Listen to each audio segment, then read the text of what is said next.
When you think of the richest men in the world, you think of Elon Musk, Jeff Bezos, but none of them could compare to John D. Rockefeller.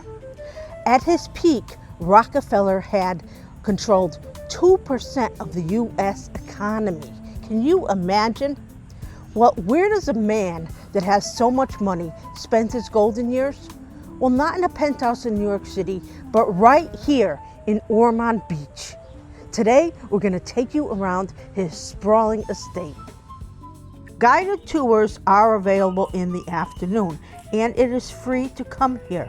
Now, we took a self-guided tour, and we were lucky enough because one of the tour guides gave us a lot of information. So let's listen. He wintered here for 20 years, from 1918 when he bought the house until 1937 when he died. He actually died in this house. When he died, the Rockefeller children sold the house. It was Dad's winter home. They really didn't want it. It went through 3 different owners until the city of Ormond Beach bought it in 1974. The first 2 owners after the Rockefellers took good care of the house. One lady ran a girls' school, and then there was a retirement facility. But the last owner, just prior to the city, left it abandoned a lot. You're going to see pictures around about how bad it was when the city bought it. So the city restored the house, and we promote the history, obviously, of his time. But the city also decided at that point to use it as a cultural center. So we have events here all the time, classes and events. One of the first things that you notice when you step in the house is that it's elegant, but it's not overly gaudy so that you know the person that lives here is very rich. Now, the reason he bought this house was because they wouldn't let him install an elevator in the hotel that he wanted to stay. So that was quite interesting. And the reason that this is called the casements is because of the windows. Now, back here, there were windows, and at one point, whoever owned it after Rockefeller put in walls and took down the windows. When the house was built, there was no air conditioning, so they had windows on both sides that would open, and they would catch the cross breeze from the Halifax River and keep them cool. Now you can see there is artwork, as this is a cultural center.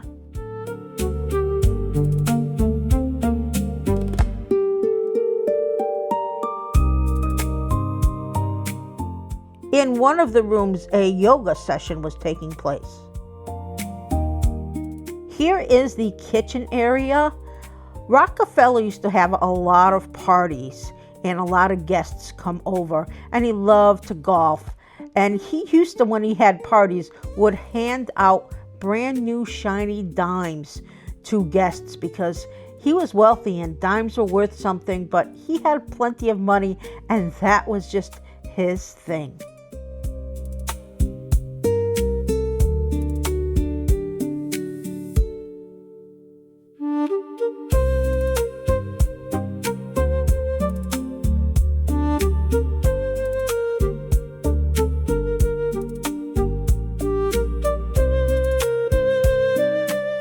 Now we are going to head upstairs on this grand staircase that is just absolutely beautiful.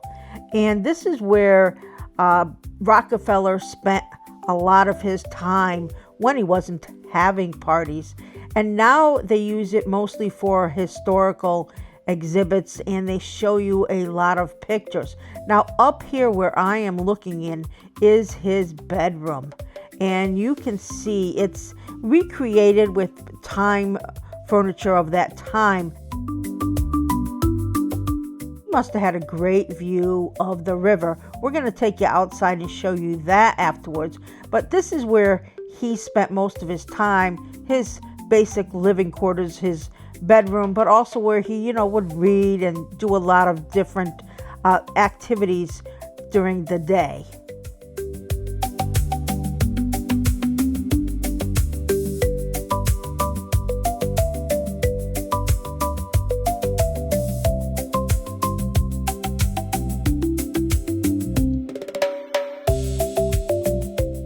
Just look at the beautiful windows when you look up from the staircase, and what you can see when you look down. If maybe they're having a party and he's up there, he wants to take a quick look before coming down. How amazing is that? The whole house was done really well, and it's great that they use it for cultural activities because it's a great space and it's preserved nicely. Now, there are a lot of pictures, there are a lot of exhibits, especially in one room, and you can watch a movie there. It's on a little TV screen, and learn about Rockefeller and some of the things going on at that time. There is the TV, and there is a whole wall about the speed. Daytona Beach was the birthplace of speed, as well as Ormond Beach. It doesn't get enough credit for all that it did. So let's take a little look around. Here is the archive room, and you can do some research about Rockefeller here.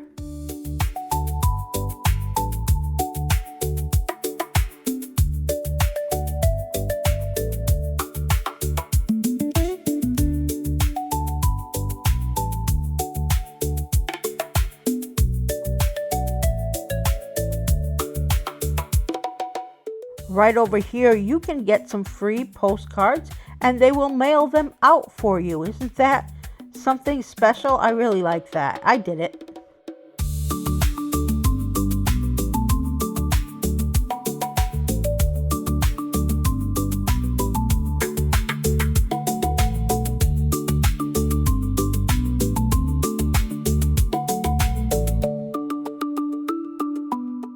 Over here is the sitting room.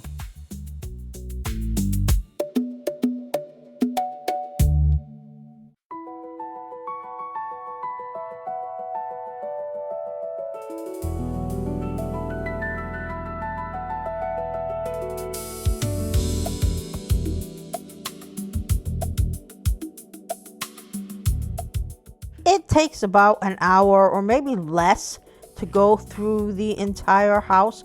Depends how much you really want to look at things and read them and learn.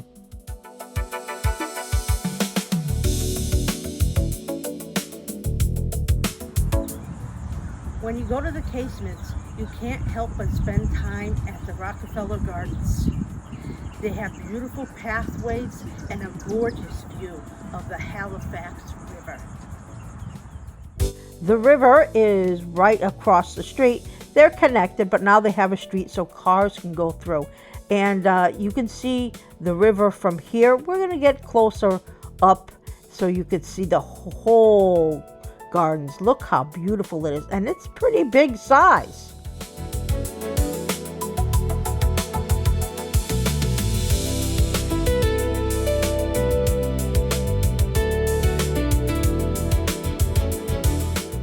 It's absolutely free to come and visit, and you can walk your dog, just sit and read a book.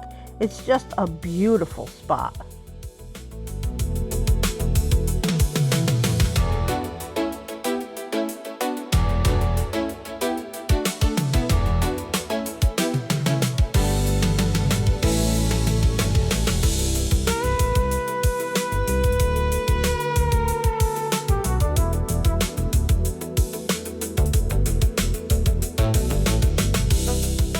It's perfect for taking some selfies.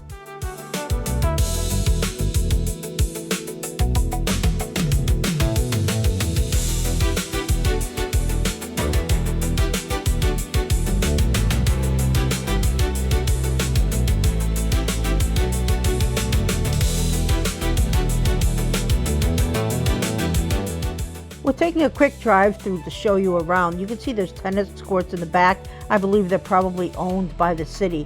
And then we're gonna go by the building. The Casements isn't just a building. It's really a living time capsule. Well, if you enjoyed this video, please remember to subscribe, hit the bell, and give us a big thumbs up. We do a lot of videos around Ormond Beach, Daytona, all over Florida, from Orlando to Miami to Key West, you name it, we do it. Thank you so much again for watching.